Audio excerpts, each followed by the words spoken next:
Hi every one. இந்த வீடியோவில் நம்ம ஹைகோர்ட்டோட கண்டினியூஸ் தான் பார்க்க போகிறோம். நம்ம லாஸ்ட்டாக வந்து ஹைகோர்ட் பற்றின இன்ட்ரோ ஆர்டிக்கல் பற்றின ஒரு பேசிக் திங்ஸஸ் எப்படி ஞாபகம் வச்சுக்கிறதுன்னு என் பாயிண்ட் ஆஃப் வியூவில் நான் படித்தது உங்களுக்கு சொல்லி கொடுத்தேன். தென் அது உங்களுக்கு புரிஞ்சிருக்கணும்னு நினைக்கிறேன். ஸோ அப்படியே கண்டினியூ பண்ணலாம்.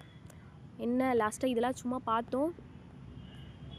நீங்கள் கண்டிப்பாக இது படிக்கிறதோட நான் நடத்துகிறதையும் ப்ளஸ் நீங்கள் புக்கில் ஒன்ஸ் பாருங்களேன். கண்டிப்பாக உங்களுக்கு கொஞ்சம் ஈஸியாக தான் இருக்கும். ஏன்னா நான் படிக்கும்போது எனக்கு பெருசாக வந்து அந்தளவுக்கு இங்கிலீஷ் நாலேஜ்லாம் இல்லைப்பா.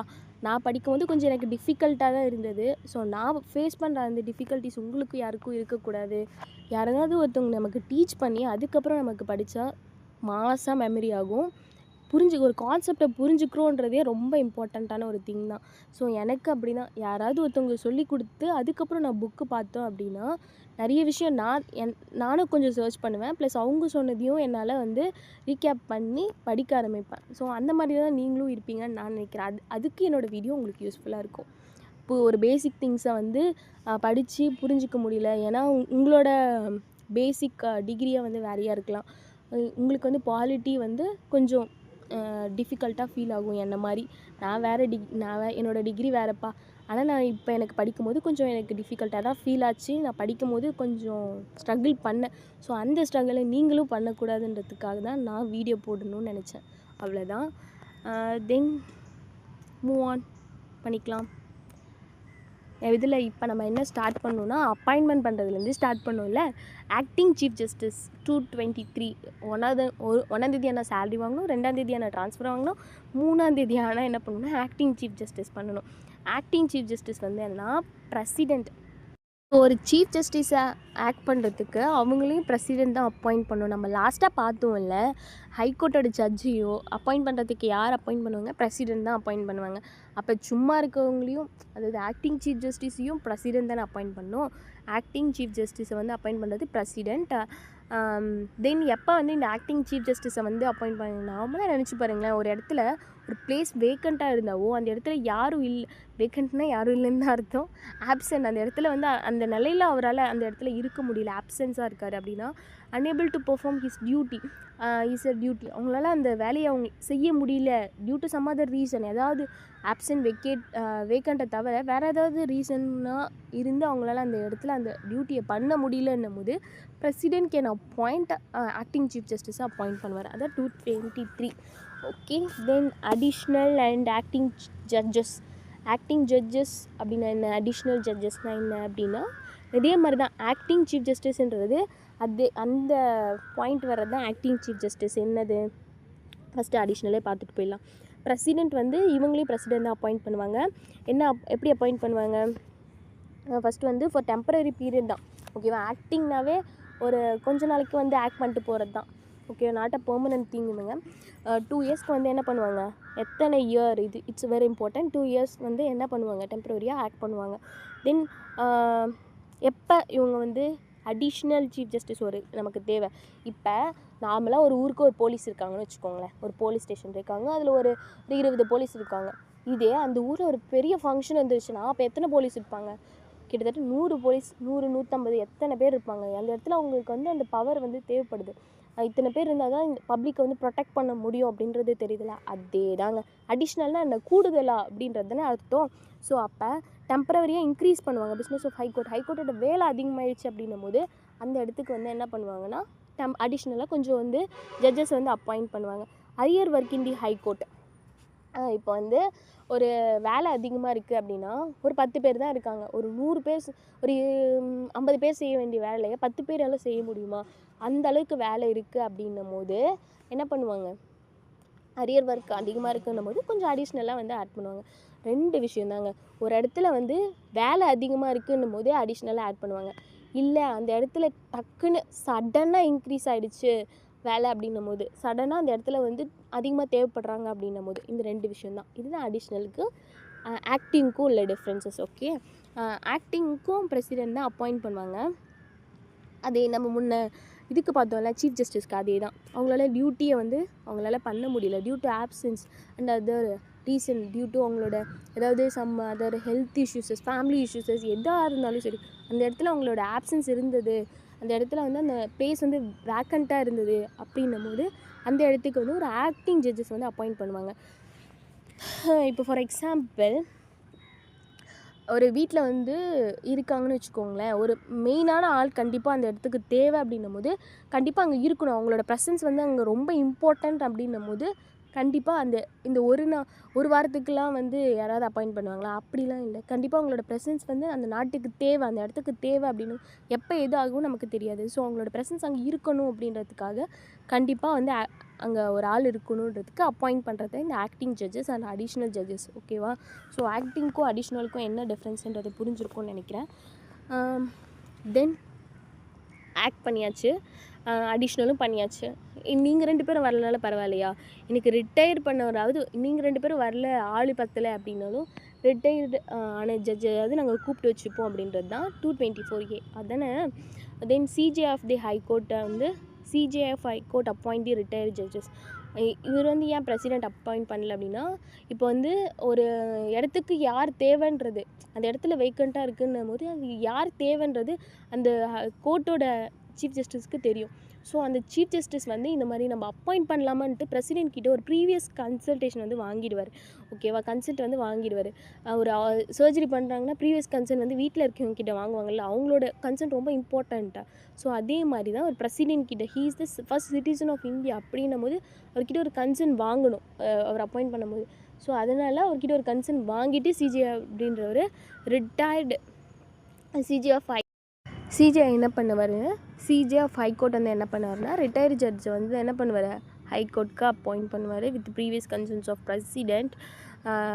தென் அவரோட அலவன்சஸ், அவரோட சேல்ரி என்ன, அவரோட மற்ற எக்ஸ்பென்சஸ் எல்லாம் வந்து என்னென்னா powers and privileges, jurisdiction, enjoy all the மற்றதெல்லாம் ஹைகோர்ட் ஜட்ஜ்க்கு என்ன கிடைக்குதோ அது எல்லாமே வந்து இவர் வந்து என்ஜாய் பண்ணுவார். அவரோட அலவன்ஸ், சேல்ரி இதை மட்டும் டிட்டர்மைன் பண்ணுறது வந்து யாருன்னா பிரசிடெண்ட் தான் டிட்டர்மைன் பண்ணுவார். ஓகேவா?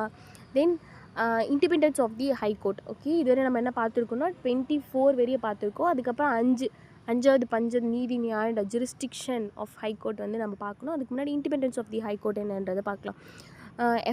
எதுக்காக இந்த இண்டிபெண்டன்ஸ் ஆஃப் தி ஹைகோர்ட், நம்ம இந்தியா வந்து எதுக்கு இண்டிபெண்டன்ஸ் வாங்கணும்? இந்தியா வந்து பிரிட்டிஷ் கீழே இருந்துட்டு போகலாம்ல, எதுக்கு வந்து சுதந்திரம் வாங்கணும்?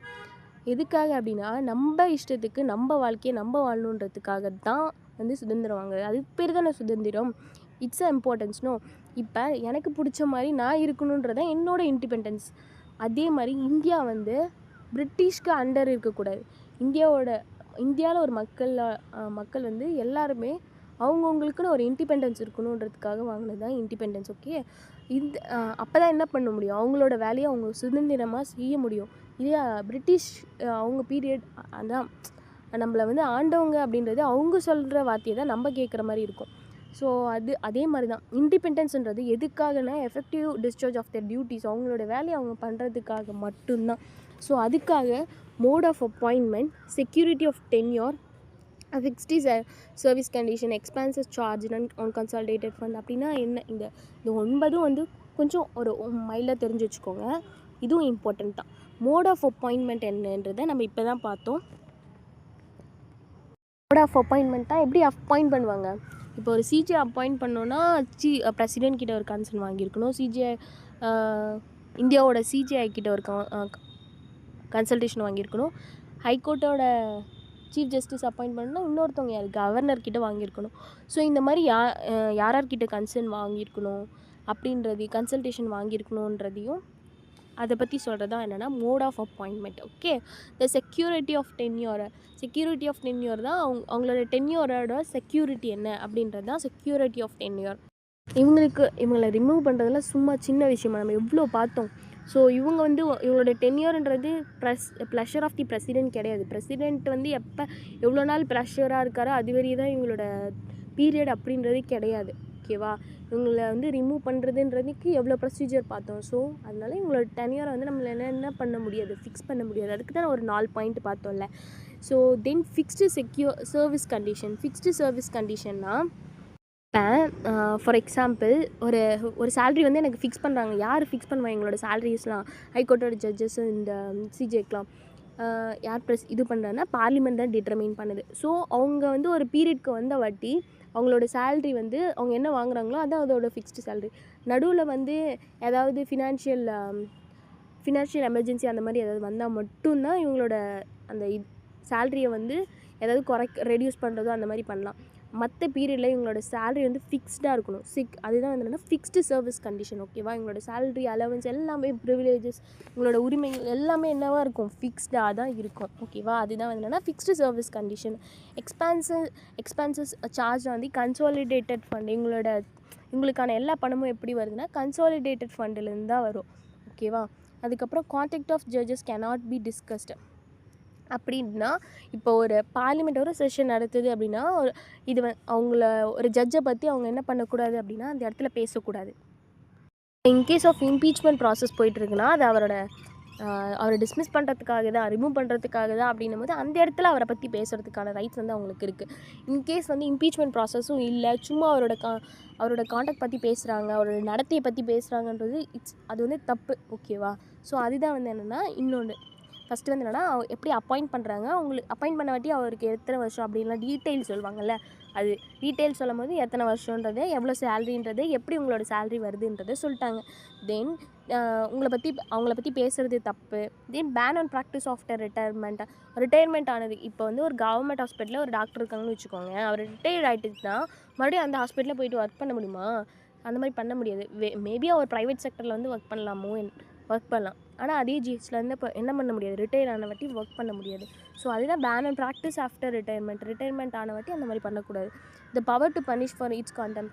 இப்போ நான் ஒரு ஹைகோர்ட்டோ ஒரு சுப்ரீம் கோர்ட்டோ வந்து ஒரு தப்பு பண்ணிட்டான், அதுக்கு வந்து பனிஷ்மெண்ட் கொடுத்தது, ஆனால் அதை அவன் ஃபாலோ பண்ணலை அப்படின்னும் போது அவங்க கண்டிப்பாக என்ன பண்ணலான்னா பனிஷ் பண்ணலாம். ஓகேவா? நான் சொல்லியும் என்ன பண்ணல, அது நீ பண்ணலை அப்படின்னு சொல்லிட்டு அவங்க பனிஷ் பண்ணலாம். ஏன் நீங்கள் பனிஷ் பண்ணுறீங்க, இது தப்பு அப்படின்னு சொல்லி யாராலையும் கேட்கவே முடியாது. ஸோ அதுதான் வந்து என்னென்னா power to punish its contempt. அவங்களோட தப்பை வந்து பனிஷ் பண்ணுறது. Then freedom to appoints it staff. அவங்களோட ஸ்டாஃபை வந்து என்ன பண்ணுவாங்க, அவங்களுக்கு அப்பாயிண்ட் பண்ணுறதுக்கான ரைட்ஸ் இருக்குது. For example chief justice of high court வந்து என்ன பண்ணுவார், ஆஃபீஸ் அண்ட் சர்வெண்ட்டை வந்து என்ன பண்ணுவார்னா அப்பாயிண்ட் பண்ணிப்பார். யார்கிட்டையும் பெருசாக வந்து அவங்க கேட்க தேவையில்லை, அவங்களே வந்து அப்பாயிண்ட் பண்ணிப்பாங்க. தென் வந்து last one it's jurisdiction cannot be controlled இல்லை கர்டைல்டு. அப்படின்னா என்னென்னா யாருமே வந்து குறைக்க முடியாது. ஓகேவா? இது வந்து கான்ஸ்டியூஷனில் சொல்லப்பட்டது. இப்படி தான் ஹைகோர்ட்னா இருக்கும் அப்படின்னு சொல்லப்பட்டது. So even parliament and state legislator கூட இது என்ன பண்ண முடியாதுன்னா அவங்களோட பவரை வந்து குறைக்க முடியாது. ஓகே, ஃபஸ்ட் நம்ம இப்போ என்னென்ன பார்த்தோம் அப்படின்னா appointment of chief justice, additional and acting judges என்னென்ன, தென் வந்து ரிட்டையர்டு ஜட்ஜ்னா என்னன்னு பார்த்தோம். தென் இண்டிபெண்டன்ஸ் ஆஃப் தி ஹைகோர்ட்டோட இண்டிபெண்டன்ஸ் ஆஃப் தி ஹைகோர்ட் என்னென்ன அப்படின்றது தான் பார்த்தோம் இந்த 9. தென் அட் லாஸ்ட் வந்து நம்ம என்ன பார்க்க போகிறோம்னா சரி okay, jurisdiction and power of the high court அப்படின்றது ரொம்பவே இம்பார்ட்டண்ட்டான ஒன்று. ஸோ அதை நம்ம தனியாக பார்க்குறது தான் வந்து ஓகேவாக இருக்கும்னு நினைக்கிறேன். ஸோ அதை பற்றி நான் டீட்டெயில்டாக எக்ஸ்பிளைன் பண்ணுறேன். ஸோ இது உங்களுக்கு ஓகேவாக இருக்கும்னு நினைக்கிறேன். உங்களுக்கு இந்த வீடியோ யூஸ்ஃபுல்லாக இருந்துச்சுன்னா மறக்காமல் என்னோடய சேனலை சப்ஸ்கிரைப் பண்ணிக்கோங்க. உங்கள் ஃப்ரெண்ட்ஸ்க்கு தேவைப்பட்டால் கண்டிப்பாக ஷேர் பண்ணுங்கள். ஏன்னா கண்டிப்பாக தேவைப்படும், ஷேர் பண்ணிக்கோங்க. Okay, thank you. நெக்ஸ்ட் வீடியோவில் பார்க்கலாம். பாய்.